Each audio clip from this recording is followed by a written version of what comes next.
1943 9369. Vacina Plínio Bacelar. Cuidando bem de tudo que te faz bem.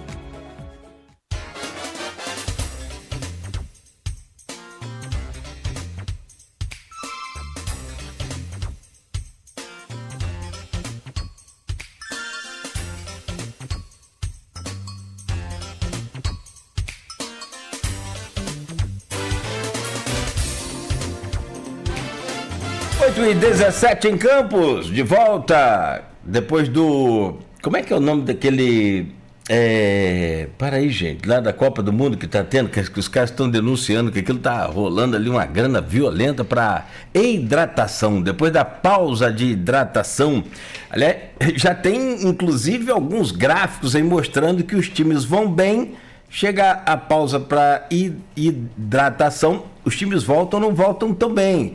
Se bem que no Brasil, principalmente aqui no Rio, a gente também que é acostumado com aquilo, mas futebol europeu, não sei.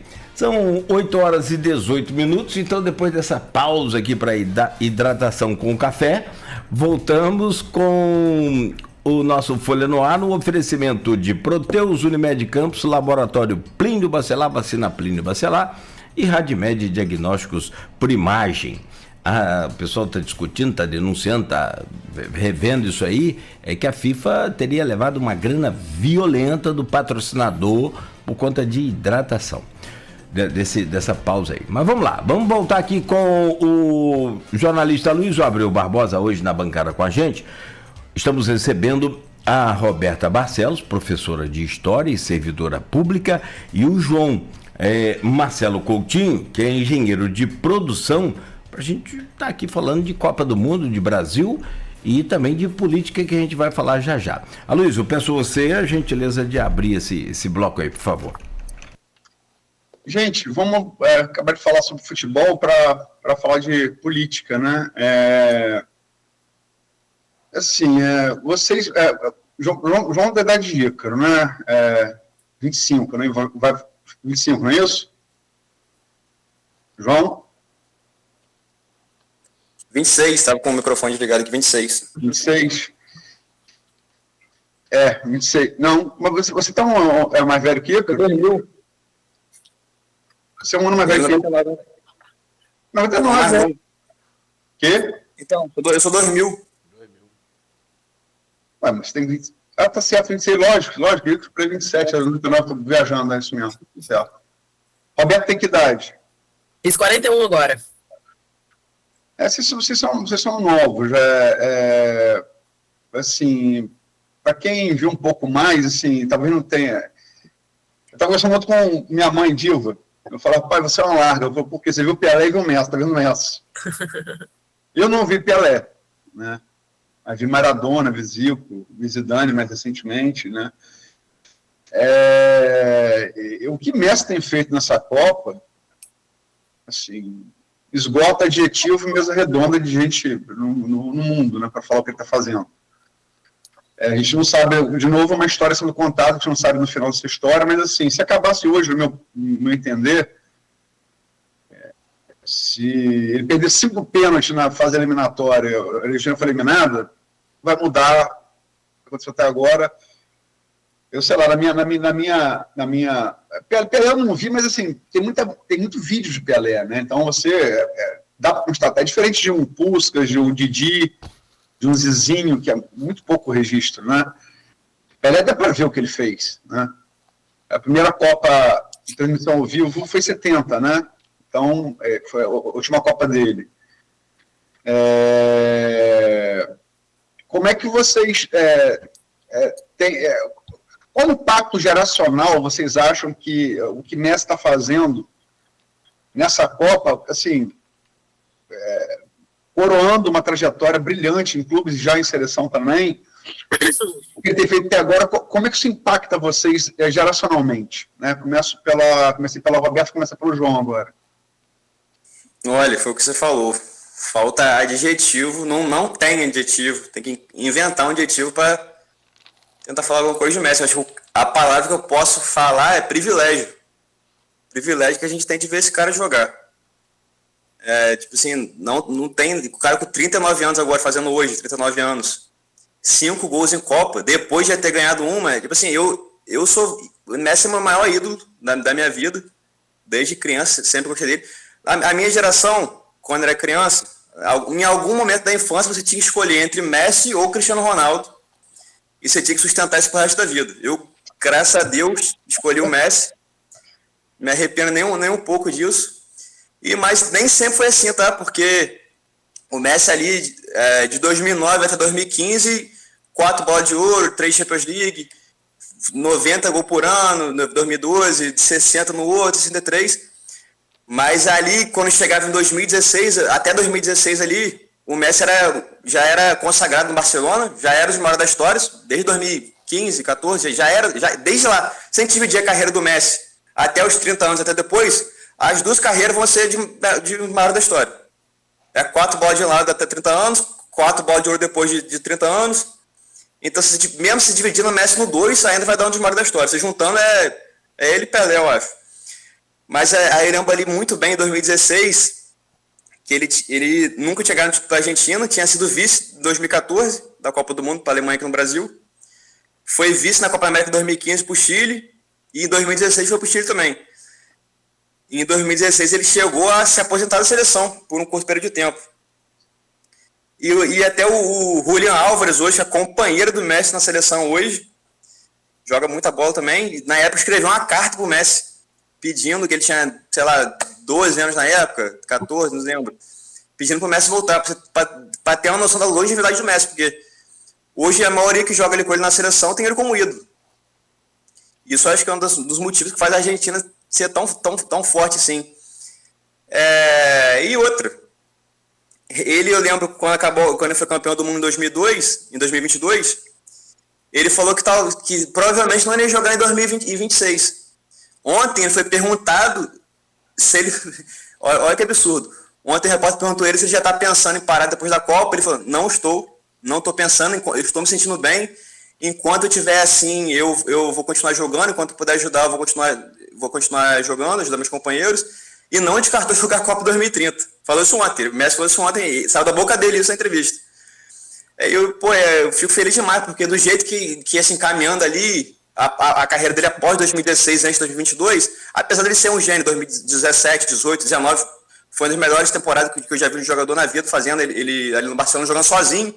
Ele carregou o time do Barcelona ali até sempre, final da Champions League. Mas ele vinha, no individual, sempre foi muito bem. Sempre foi o melhor do mundo para mim, nunca deixou de ser.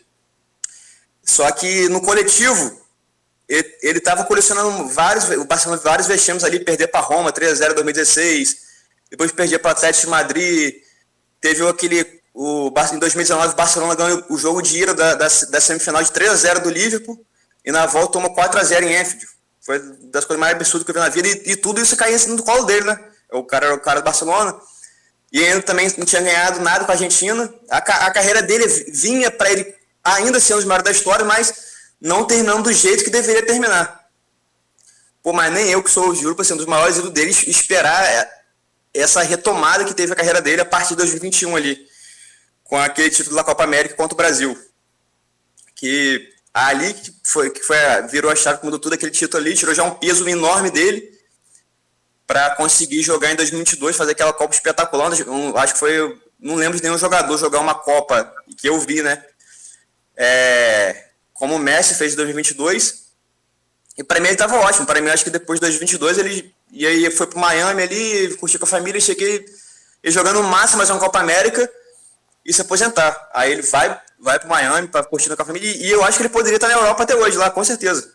Poderia estar no Barcelona, ou espero em qualquer outro time, poderia estar ali na elite tranquilamente. Mas aí ele, além de tudo, depois de ter ganhado a Copa do Mundo, ganhou a Copa América 2022 e, 5 gols em 2 jogos, é brincadeira, né, bicho? E ainda vai jogar com a Jordânia. Ele pediu para se quer jogar. O Scaloni vai poupar alguns jogadores, mas ele já pediu para jogar e falou que quer jogar contra a Jordânia. Pode fazer mais 2, 3 gols ali agora. Vem para fazer mais de 20 gols na Copa, né? Sei lá, acho que é mais que perfeito esse final de carreira do Messi. Acho que talvez se ele ganhar essa Copa, espero que não, né? Espero que o Brasil ganhe, mas se no Brasil ganhar, tô na torcida para ele. Vem aí para ele ficar ele, Pelé e mais ninguém. Já tá, né? Mas se ganhar essa Copa, vai só aumentar essa discussão. Roberto, passar para você, você é professor de história, né? Uhum. Além do aspecto individual, falei, Messi ele banalizou o semidivino, né? É uma coisa difícil até falar, né? Tornou banal. Mas, assim, o que também é uma coisa que a gente passa despercebido, para quem não acompanha futebol, para quem não acompanha futebol, a parte tática, por exemplo, a Argentina mantém um estilo de jogo que é o toque me voe, né? Toca, é uma triangulação, toque de bola, né? Toque e corpo para receber. E o Brasil abriu mão do seu estilo para um jogo de transição, né? Pela ponta, desde 94, mas assim, a Argentina mantém esse estilo. A Argentina é a única seleção dessa Copa que não tem ponta aberto. A ultrapassagem é pelos laterais. A Argentina mantém um estilo, mantém uma cara. Eu acho isso mais impressionante. E essa cara brilha Messi. Como é que você vê essa parte coletiva também desse vizinho nosso sul-americano, que talvez nos dê lições de encarar o futebol como cultura, como maneira de se afirmar no mundo? Não, eu acho que isso faz muito... Deixa eu só fazer uma parte antes de responder essa pergunta, Leis. Eu achei genial que a sua pergunta para o João Marcelo foi sobre qual é esse impacto geracional, assim, né? E o impacto geracional está visto. A resposta do João Marcelo é o impacto geracional que o Messi causa na geração dele, assim.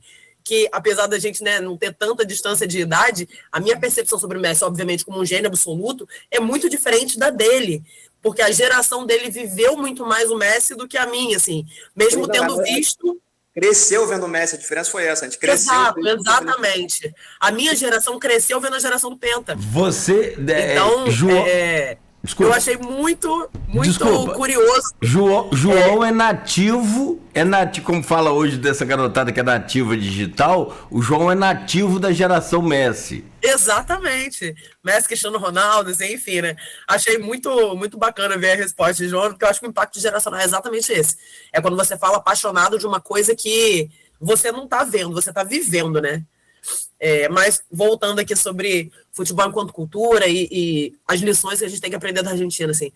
A Argentina chegou nessa Copa não desacreditada, porque afinal é campeã mundial, mas também não como favorita. A Argentina chegou nessa Copa com uma grande incógnita, porque ninguém sabia como que ia ser o comportamento da Argentina para defender um título.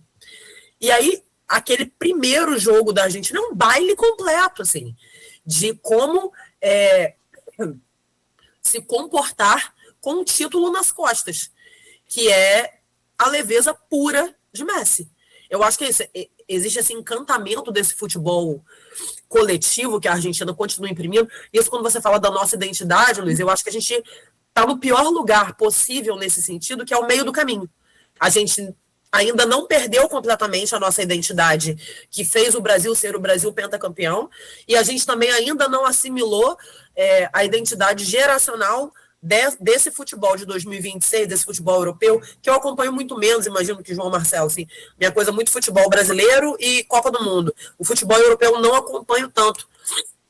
Mas eu acho que a gente ainda também não está nessa perspectiva do que os clubes europeus e do futebol mundial vêm imprimindo no último jeito. Então a gente está no meio do caminho, que é o pior lugar possível, porque você fica num limbo que você não consegue aproveitar as qualidades na sua totalidade e excluir os defeitos, né? Você às vezes assume muito mais os defeitos desses dois lugares do que as qualidades.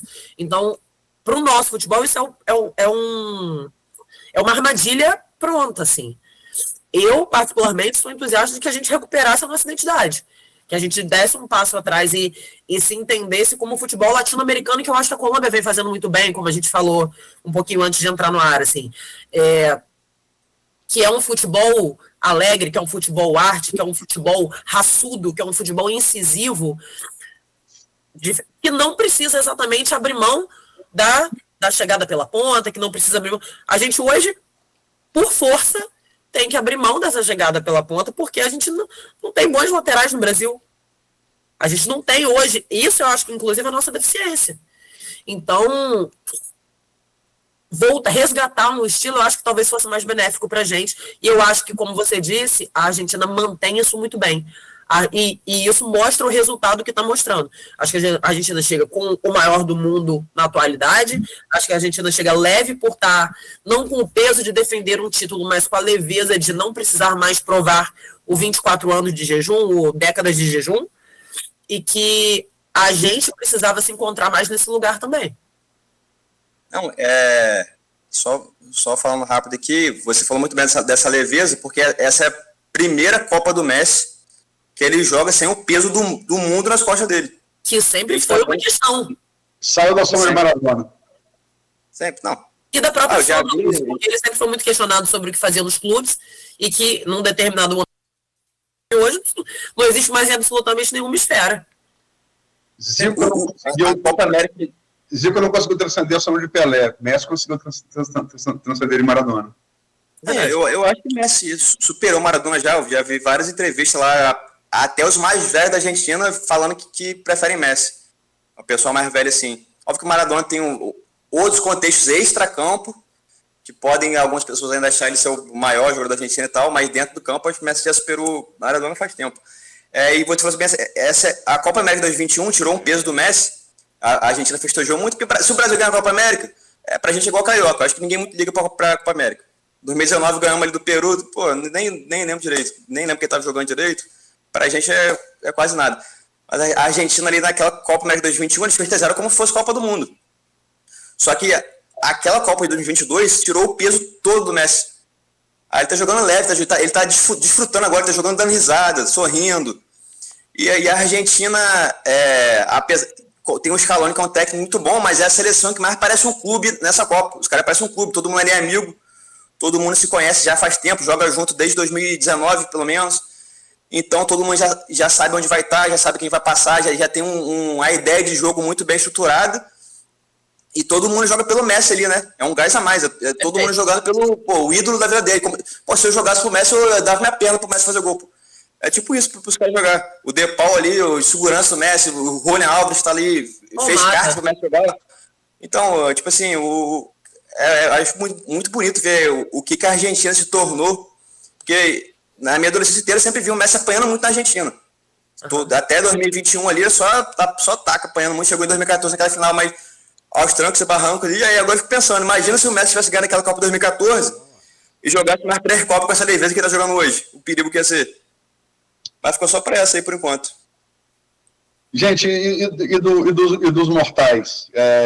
Vamos falar dos mortais agora. Vou falar da humanidade, né? Dos semideuses, dos jogadores humanos, não dos extraterrestres. Como é que vocês... temos uma Copa com muito brilho, né? Quem ainda não brilhou ontem, falamos aqui de Vini Júnior, Messi supera qualquer adjetivo. Mas temos Mbappé, que inclusive parece que está numa disputa pessoal com o Messi, pela essa artilharia. Se não passar nessa, na próxima, o Mbappé pode ter mais 2 Copas do Mundo ainda, né? Sem fugir muito da normalidade. Cristiano Ronaldo, que desencantou ontem, né? Fez 2 gols, outro que parece que tirou o mundo das costas ontem, quando marcou o primeiro gol. Haaland, que é um fenômeno como homem-gol, né? Como é que vocês veem os mortais? Começa agora pela Roberta. Eu acho que está sendo muito interessante acompanhar essa Copa na perspectiva dos craques, assim, porque eu acho que uma coisa que é curiosa nas Copas do Mundo é que a gente sempre chega cheio de expectativa e a Copa do Mundo é mestra em quebrar as nossas expectativas da melhor maneira possível, que é o fazer grandes histórias, né? As zebras, os resultados completamente inesperados e tudo mais. E eu acho que essa Copa não está sendo isso. Eu acho que essa Copa está sendo uma Copa de afirmação de favoritismo, de craque, de expectativa, de espetáculo, como a gente está vendo. E, pô, isso também é muito maravilhoso. A expectativa da estreia, por exemplo, da primeira rodada com todo mundo, eu acho que só o Cristiano Ronaldo deixou a desejar numa primeira rodada, mas ele vem e faz o que faz numa segunda. A gente estava falando, né, no grupo alguns dias atrás sobre o melhor jogo da primeira rodada, né, que eu falei que na minha opinião foi Inglaterra e Croácia. Cara, que espetáculo que a gente está vendo. O Kane, o Haaland é um negócio assim absurdo. aquela comemoração do barco Viking ali depois dessa segunda rodada, que foi assim, aquilo é de fato Copa do Mundo, assim. Então, eu acho que está sendo uma confirmação de favoritismos e de craques. Eu acho isso incrível. Sempre teve uma coisa meio, como o João Marcelo falou, né? Messi, CR7, Cristiano Ronaldo, quem que é o melhor, o talento nato, o esforço e etc. E que na primeira rodada parecia uma completa falsa dicotomia, parecia que esse debate nunca tinha existido, que Messi está em outro lugar e etc. E tá, principalmente na minha opinião, eu também sou do time João Marcelo, tá aqui desde que existiu esse duelo, meu preferido sempre foi o Messi, mas eu acho que o Cristiano Ronaldo ontem vem e faz o que faz, diferente de um time. De fato, a Argentina toda gira em torno do Messi, entrega para ele, né? Fiz um asterisco aqui na outra fala, que foi, o que é a Almada jogando com o Messi, pelo amor de Deus. Saudade do meu ex, até brinquei lá, né? Porque... E CR7 vem e faz aquela cobrança de falta de jogada ensaiada que o Nuno Mendes veio ontem, tipo assim, um negócio absurdo. Absolutamente tirado da cartola, assim, numa demonstração de um Cristiano Ronaldo também menos individual e que se coloca para o time, que tem uma liderança, uma capitania, assim, né, contundente.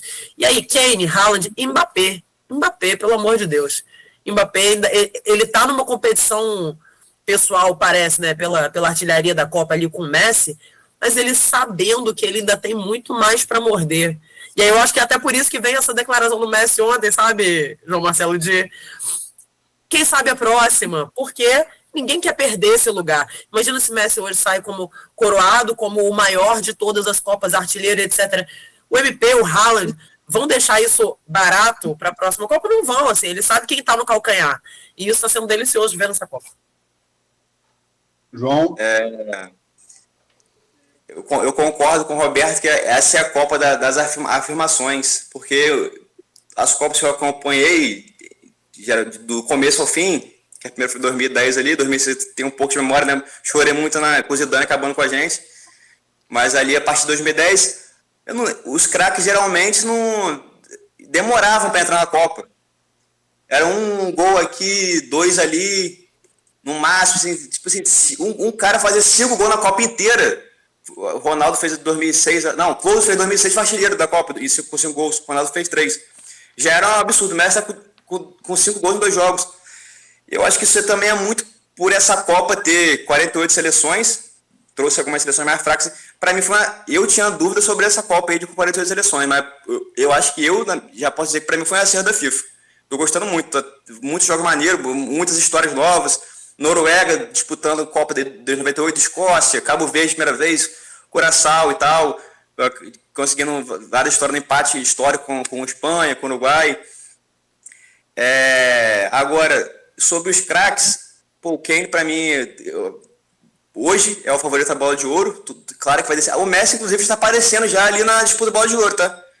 Se ele ganhar essa Copa aí, sei não, talvez venha mais uma aí. Mas hoje o Kane é favorito, temporada gigante, mas mais... O bola de ouro jogando nos Estados Unidos realmente vai ser um negócio curioso. Porque ano de Copa, o que define a bola de ouro é a Copa, geralmente. Verdade.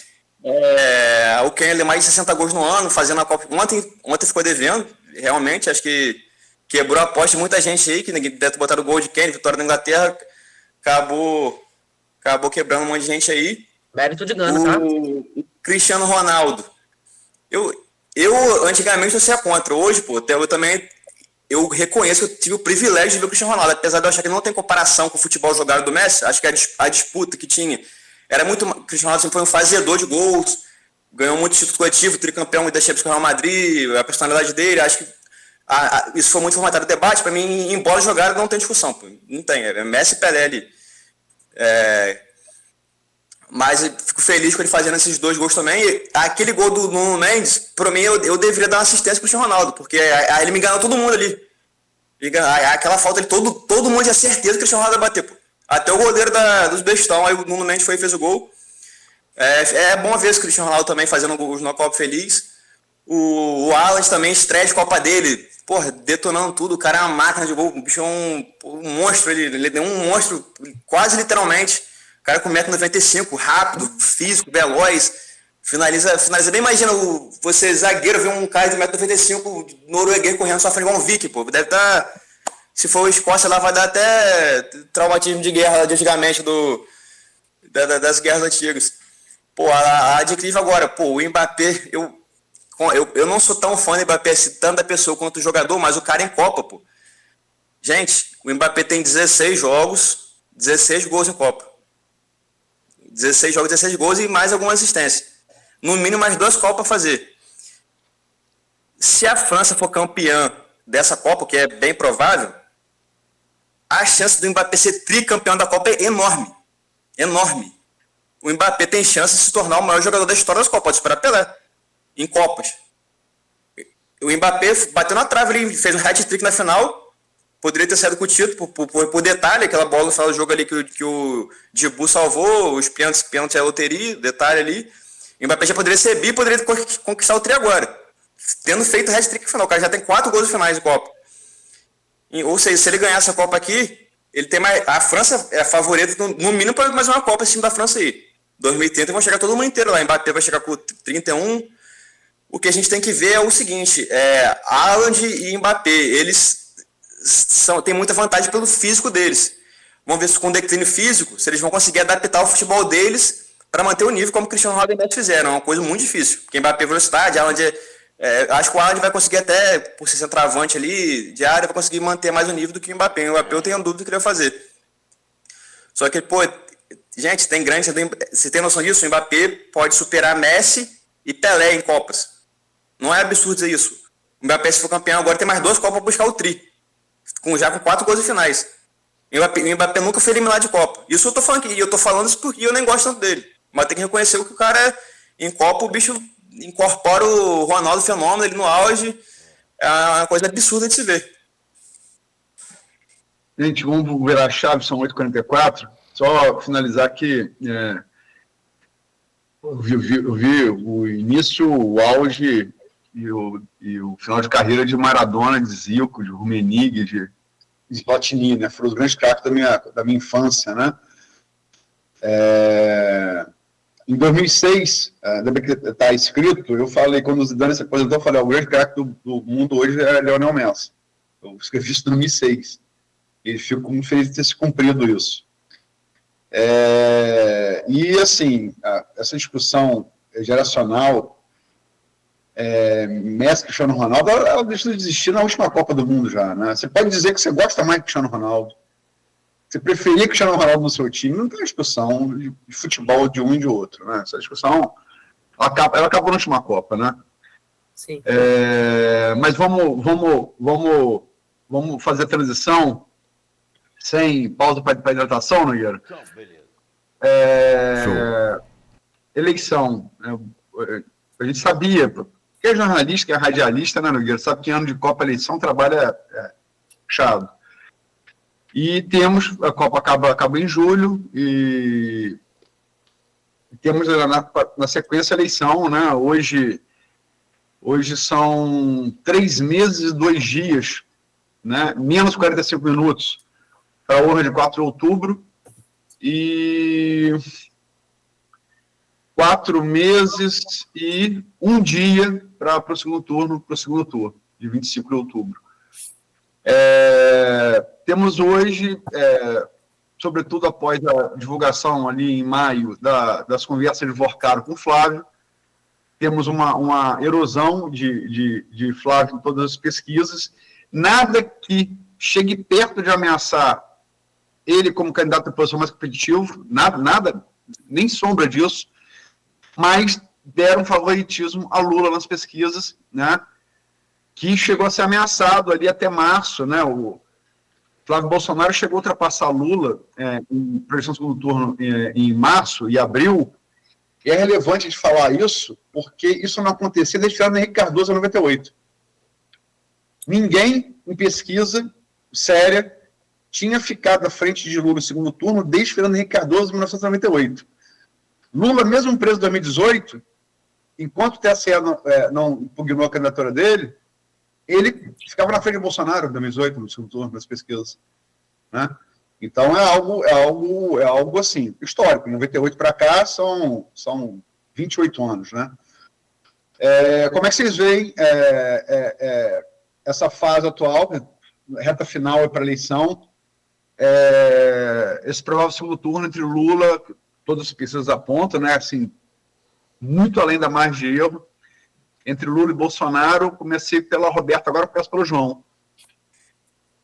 Quando o Flávio, quando o Bolsonaro escolheu o Flávio para ser o candidato, eu achei que ia estar desde o começo como as pesquisas estão hoje. Eu achei que o Lula ia liderar tranquilamente com folga. Eu não achei que o Flávio ia conseguir chegar perto. Me surpreendeu muito quando o Flávio passou à frente, pouco à frente, né, dentro da margem de erro, mas ainda assim é uma vantagem considerável, ainda mais pré-eleição, né, estamos no pré-eleitoral ainda. E eu lembro do Rui Costa falando, o Rui Costa, que hoje eu acho que tem até um pouco, pode chamar de direitista assim, mas ele foi marqueteiro do PT por muito tempo. Eu lembro do Rui Costa falando no podcast, que ele falava assim, um pouco antes das conversas do Flávio com o Vorcaro, que a eleição do Lula era agora ali.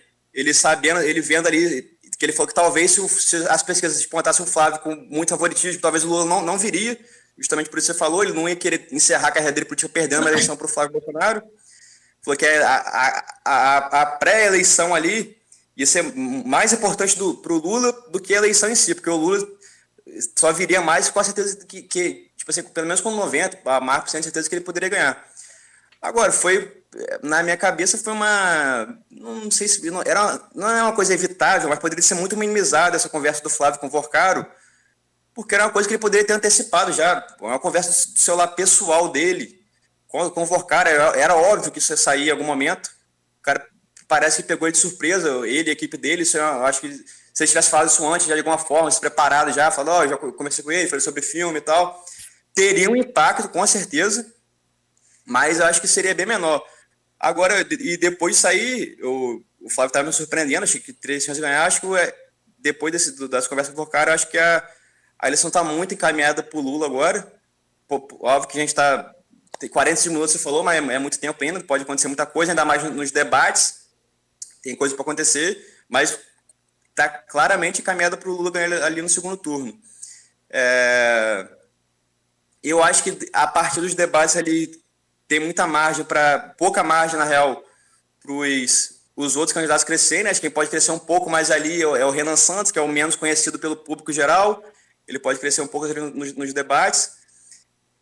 Acho que se não acontecer algum fato novo, como esse foi esse do Vorcaro com o Lula, ele teve aquele do senador lá da Bahia, né? Que não vai ter o mesmo impacto que o Flávio, com certeza não vai ter. Tanto impacto, pode ter um pouco, mas não vai ser suficiente para tirar vantagem do Lula.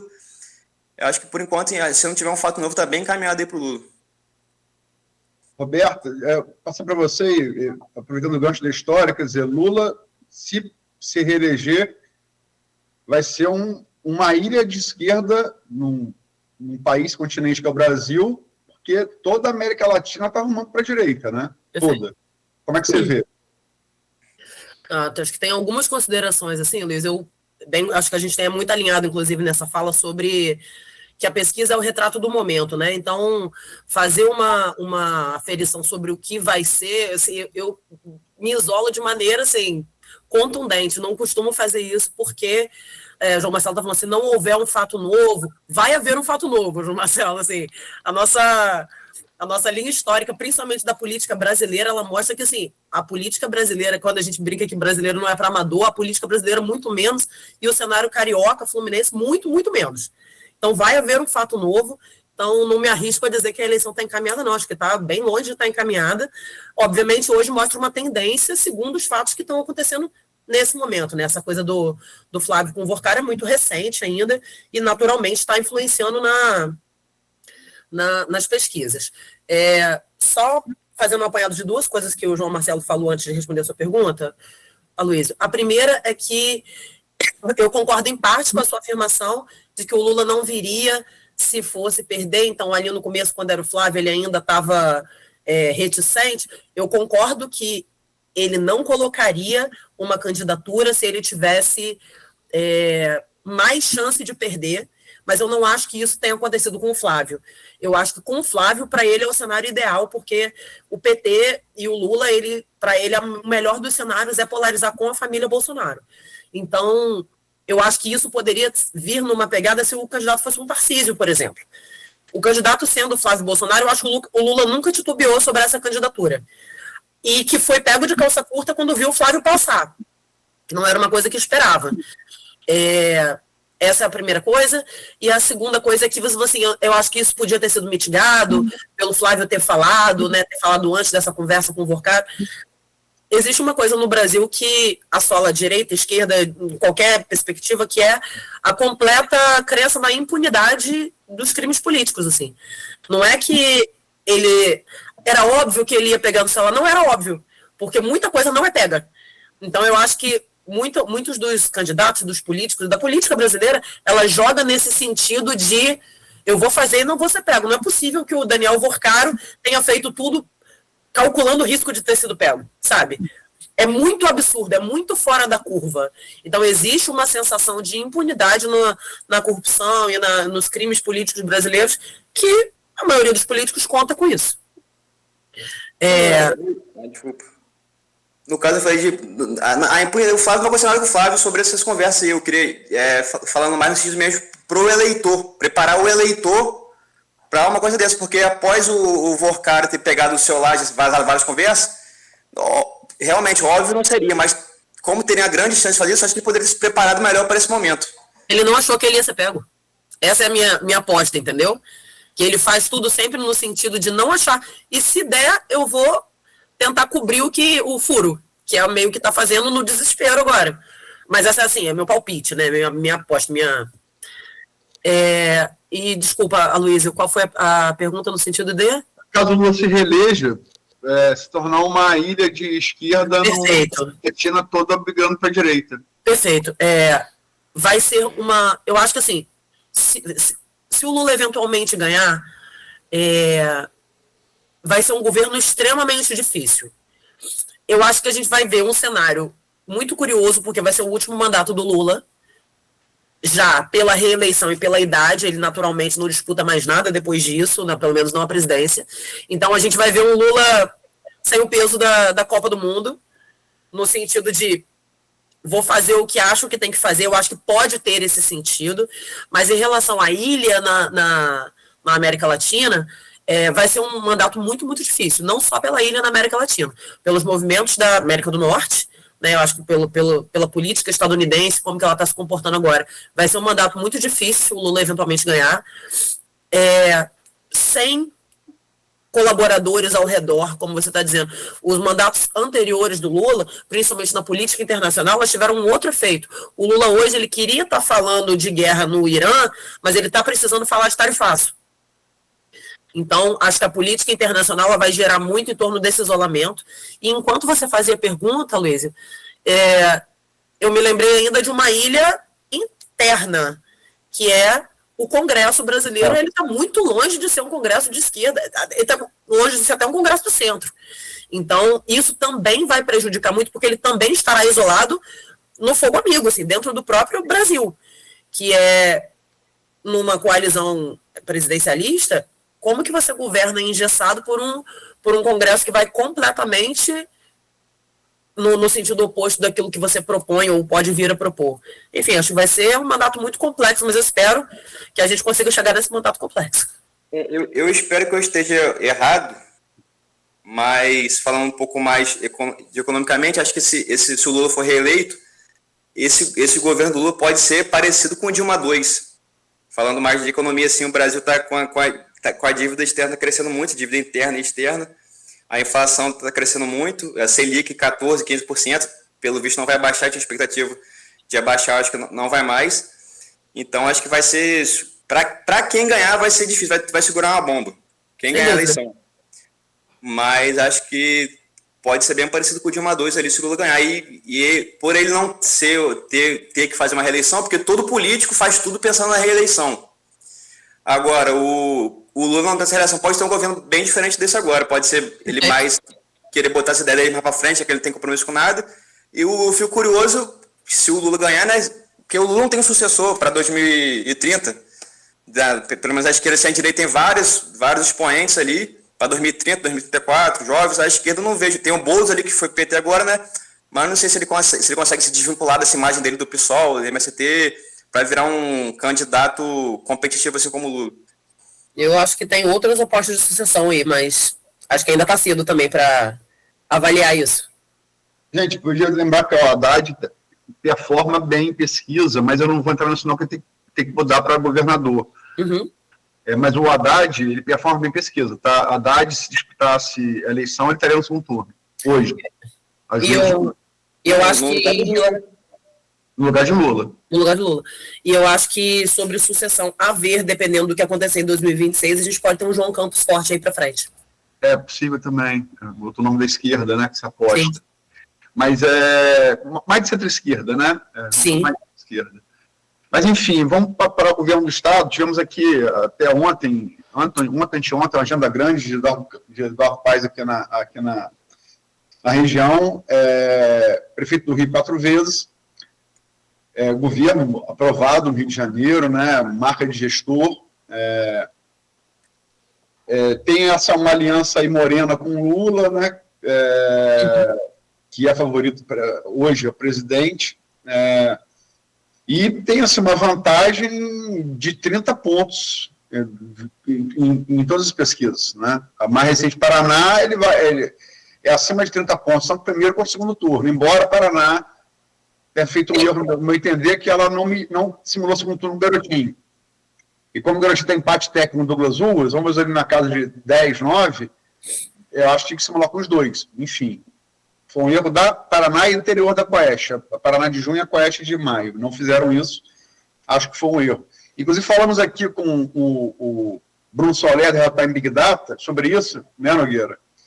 Ele garantiu que simularia, a próxima Time Big Data do governador simularia com o Garotinho. Uhum. Que é bom a gente saber, né?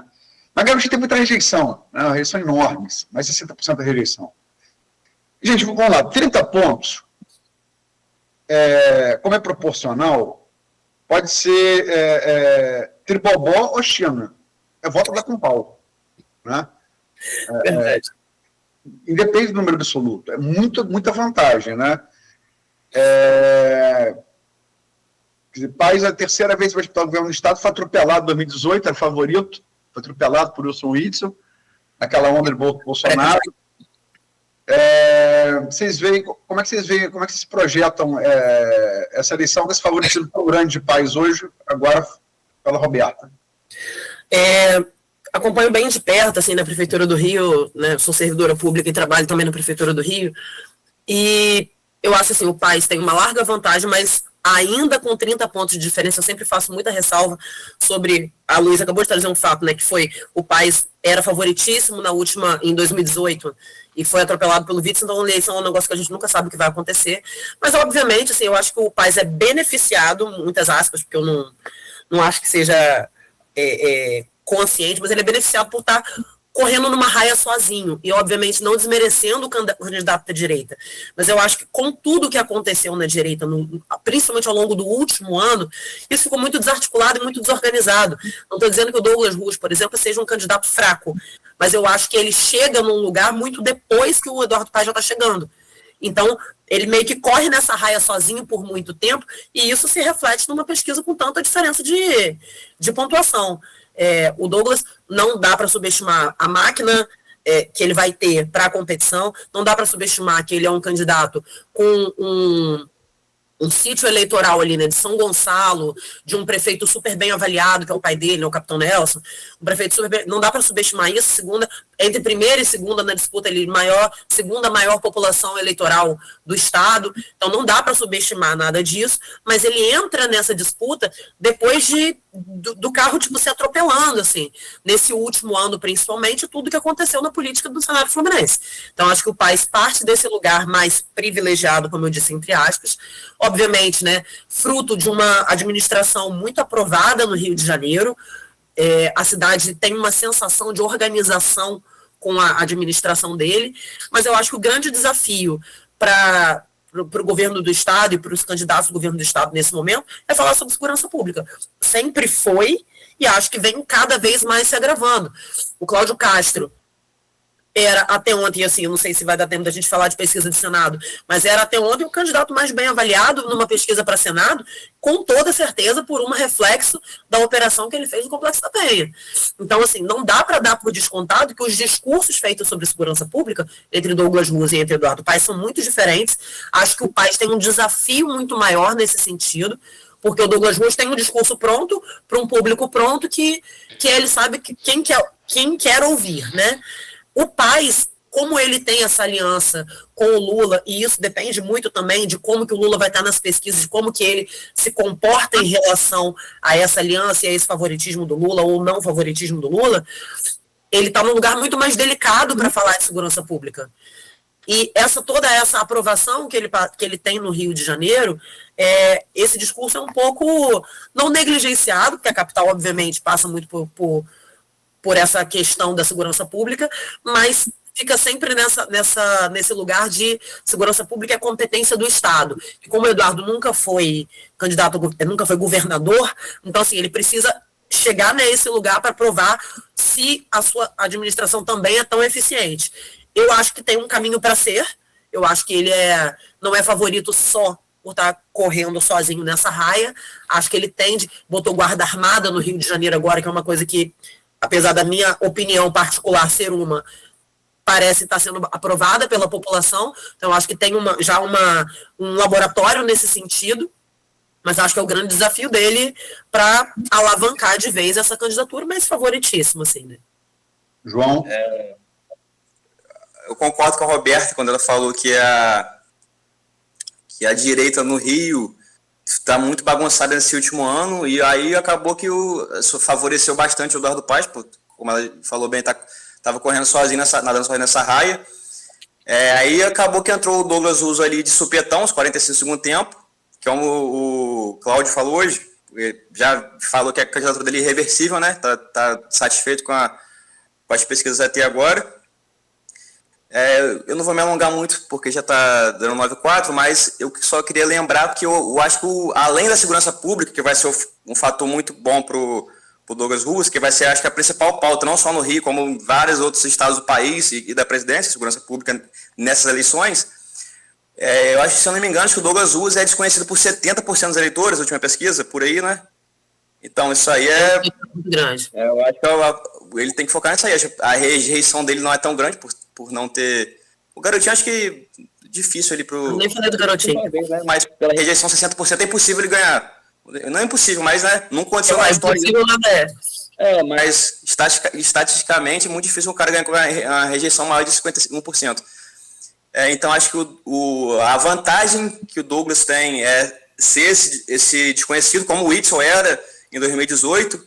Tudo bem que a gente não tem essa onda mais do bolsonarismo, como era em 2018, nem deve estar na metade por aí desse nível que estava. Só que ele pode... o Rio é muito bolsonarista, né? Principalmente os interiores. Então, se ele começar a bater muito nessa tecla de segurança pública, se apresentar bem para o eleitor, que não conhece muito ele, já conhece muito do Paes de anos, logicamente muita gente já não gosta do Paes, porque já está na política aí faz tempo, pode ter uma surpresa, mas como você falou, o Dudu Paes é bem favorito para ganhar aí. O problema do Bolsonaro. O bolsonarismo ninguém discute que é muito forte no estado do Rio de Janeiro. Todas as pesquisas e urnas mostram isso desde 2018, né? Todas, sem exceção. Talvez um pouco menos na capital, sobretudo Zona Sul. Né? Sim.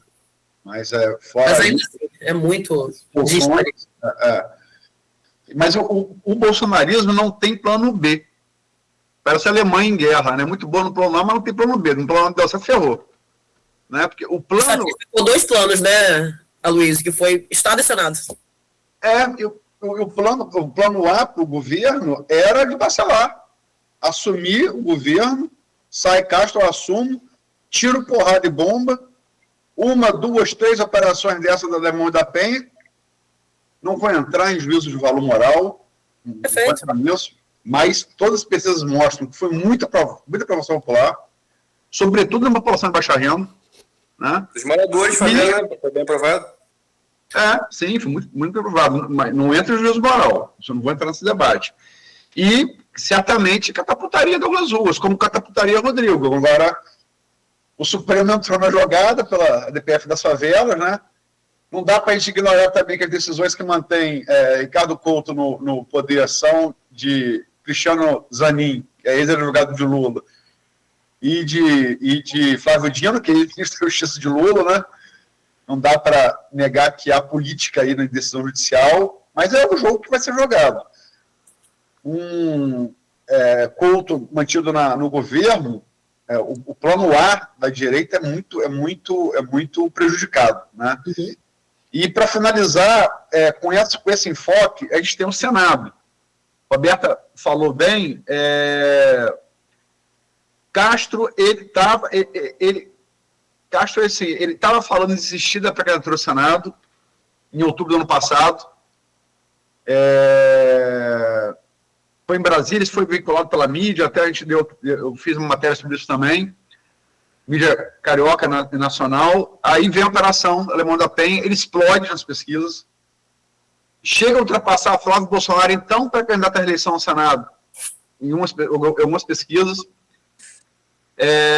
mas ele vem perdendo essa popularidade, sobretudo depois da eleição do TSE, que o caça, ele e o Rodrigo já preso, pelo escândalo do CEPERJ, né? E hoje as pesquisas mostram que a segunda colocada, e Benedita, uma chance, hoje, parece bastante razoável dela se eleger, em uma das duas cadeiras, né? E temos aí uma gente brigando pela segunda vaga, o Canela está bem colocado também. Crivella. O Crivella está colocado também, o Pedro Paulo está colocado também, né? Eles chegam aí em empate técnico, né, na segunda posição, em cenários diferentes, né, com e sem Crivella. Como é que vocês, rapidinho, 9-9, dá tempo, Nogueira? Dá, vai lá. Nogueira? Microfone fechado, mas ele falou que dá. Perdão, rapaz, é tosse. Quando não sou eu, Beto, desculpa. Dá sim, vai lá. Vamos lá, João. Então, a eleição para Senado, eu acho que essa eleição a gente vai votar em 2 senadores, né? Se eu não me engano, diferente das últimas. Isso pode fazer bastante diferença, mas eu acho que a eleição de Senado, diferentemente de presidente e governador, acho que vai ser muito mais decidida, bem mais próximo da eleição do que acho que não dá para ter uma margem como é muito mais volátil do que a de presidente e governador, assim como a de deputado também é bem volátil. Mas acho que é o que você falou, e a Benedita aparentemente é que está bem mais encaminhada aí para eleger, e eu vi que o Crivella também teria muita chance. O PL já escolheu, qual candidato? PL? Ia ser o não tem, né? Não tem. Ainda não, a direita está aberta ainda. Ninguém tem candidato, você vai ter pós-convenção, né? Até lá, todo filiado a partido é um potencial candidato. Então, exatamente, que o PL, que seria uma coisa muito forte aí no Rio, por causa do Bolsonaro, ainda não tem o nome, e acho que isso deixa aí o Senado bem aberto aí, mas eu acreditaria, acho que a Benedita, difícil ela não ser eleita ali, e a segunda vaga tá na disputa ali para quem chegar mais forte na época, no próximo mês ali, perto da eleição, quem conseguir despontar mais, acho que tem grande chance. Acho que agora é muito difícil de analisar o Senado do Rio agora. O PL fala em Augusto Cury, né, que é esse secretário civil, e pontuou bem também nas pesquisas. Roberta, como é que você vê essa eleição para concluir o Senado? Vou falar bem rapidinho. Aliás, eu não acho que hoje é difícil da gente prever Senado, não, João. Eu acho que é sempre difícil a gente prever Senado, principalmente quando são 2 vagas. É a pesquisa mais difícil que tem de fazer alguma aferição. Primeiro, porque o brasileiro dificilmente pensa em Senado, apesar de ser uma eleição majoritária. Né, o Luiz sabe, trabalhei na última. Lembra do Senado? Quem votou? A maioria não lembra, eu acho. Quem votou de eleição proporcional, o brasileiro já não lembra de maneira geral, para o Senado ainda menos. E mesmo na pesquisa, ela é a pesquisa mais difícil de aferição, assim, de majoritário, né, porque o brasileiro, além de não saber em quem vota, em quem votará, em quem votou, são 2 vagas, enfim, é muito difícil de prever. Agora, o que eu acho curioso é que, se fosse há 6 meses atrás, a gente tinha talvez um pouco mais, 8 meses atrás, a gente tinha certeza de que a direita tinha 1 ou 2 vagas e que talvez a esquerda corresse por fora para pegar uma vaga. E olha como que o cenário se reverteu todo, justamente por esse sentido que o Luiz estava falando, né? A direita, nesse momento, não tem o plano B, porque o plano A deles, que era o Flávio, quando vai para a presidência, deixa esse vácuo. E aí, mais do que um candidato vir pelo PL ou não, é quem o candidato do bolsonarismo vai abraçar, porque o bolsonarismo, inclusive, muitas vezes abençoa um candidato que nem é do PL, nesse sentido, né? Pode ser um outro candidato de direita e quem vai ser o abençoado da direita nesse sentido. Mas tá ainda muito confuso. Acho que hoje, né, a Benedita, ela tem um maior favoritismo no sentido de pegar uma vaga, não só por conta dessa desorganização da direita e da falta do plano B, mas também pelo recall de conhecimento, que a gente falou, que é uma vantagem e uma desvantagem. Na última eleição, claramente o recall do Romário, que tem quase que um teto de 100% de conhecimento, isso foi um fator decisivo para elegê-lo senador novamente. Então, a Benedita, eu acho que usufrui disso, dela ser uma candidata muito conhecida, para além da desorganização da direita, e a segunda vaga ainda é muito difícil a gente conseguir falar de possibilidades, porque a esquerda não tem outro candidato competitivo ainda, tem a Mônica Benício, né, que está se colocando como candidata, mas a direita, principalmente, tem isso tudo muito aberto, e a gente colocou, a Crivella está despontando muito nas pesquisas, tem o Canela, que tem um reduto importantíssimo, que é a Baixada, mas tem o Pedro Paulo, ele se colocou na disputa tem menos de uma semana. De fato, todo mundo já falava no nome, etc., mas ele apresenta uma pré-candidatura há pouquíssimo tempo, então acho que ainda não deu nem tempo dele performar. Então, acho que essa ainda está muito aberta nesse sentido, o que é uma pena, porque o Senado vai ser a nossa grande batalha do próximo ciclo. Estava vendo vocês falarem, antes que a minha Nogueira para o fechamento, ocorreu uma imagem, né? Eu estava falando que o Vasco, antes de começar o bloco, o Vasco é como Neymar, né? Um desperdício. E sem nenhum juízo moral, o bolsonarismo no Rio parece ser a mesma coisa. Um potencial imenso e uma dificuldade de desenvolver esse potencial tremenda, né? Não só no Rio. Não é só a direita não, né, Luiz? Quê? Não é só a direita, não. Tanto é que os últimos governadores todos foram de direita. O bolsonarismo é um desperdício não só no Rio, que surgiu no começo como a antítese do PT e acabou fortalecendo mais o PT que qualquer coisa. Acabou que alimentou mais o petismo que tudo. E vice-versa, por isso que eu falei que o Lula não tem dúvidas em relação a isso. Claro que ama, a ponderação para eles é ótima. Para ambos. E ambos sabem. Sim. Aquela bochecha sem Claudinho, né? O Batman precisa do Coringa. É verdade. Minha gente, são 9... Isso, obrigado. São 9h14, 9h15 agora. Muito obrigado a vocês. Dessa a gente faria aqui mais outro bloco, dava uma reidratada boa aqui, mas não vai dar não. Muito bom conversar com essa juventude, muito bom conversar com esses pensadores jovens aí, que trazem aí uma visão bem dinâmica, inteligente, interessante sobre esses cenários, tanto viajando pelo futebol, pelo esporte como um todo, mas sobretudo também na política. O que é interessante pra gente é que talvez na nossa juventude, né, mais adolescência, talvez a gente não tivesse tão ligado assim. Muito bom poder ter vocês aqui hoje. Muito obrigado, Roberta. Bom dia para você e boa sorte sempre aí com o seu Botafogo. Obrigada, Cláudio. Agradeço muito, pessoal. Hoje eu não posso terminar sem mandar um beijo, né? Tanto para minha família, quanto está escutando, quanto para minha amiga Noêmia, que é uma ouvinte assídua da Folha no Ar. Noêmia Magalhães? Noêmia Magalhães, minha grande amiga. E já me desde as 7 horas da manhã falou: manda um beijo para mim no ar, para Cláudio, para Luiz, que eu tô aqui ouvindo vocês. Então um beijo para minha família, para todo mundo que está acompanhando, todo mundo que estava aqui, e muito obrigada pela oportunidade, foi muito legal conversar com vocês hoje. E a Noêmia é lá um esteio, uma espécie de um exemplo de luta ali naquela área do Porto ali, do que uma referência, um exemplo mesmo. Nosso abraço, Noêmia. O meu caro João Marcelo, boa sorte para você com o seu Vasco. O negócio aí é complicado mesmo, como diz o Luiz, parece que é meio que um desperdício igual o Neymar. Nem sei, você falou isso ao vivo, não falou, Luiz? Falou, né? Falei, não, eu falo Vasco porque o Vasco é um clube de massa, né? Sim. É diferente do Flamengo. Sim. O Vasco parece com o Flamengo nesse sentido, é um clube de massa. Sim, perfeito. Tem uma torcida muito apaixonada, muito sofredora também. É uma torcida grande, não é? E grande. O Botafogo e o Fluminense sempre foram elitizados.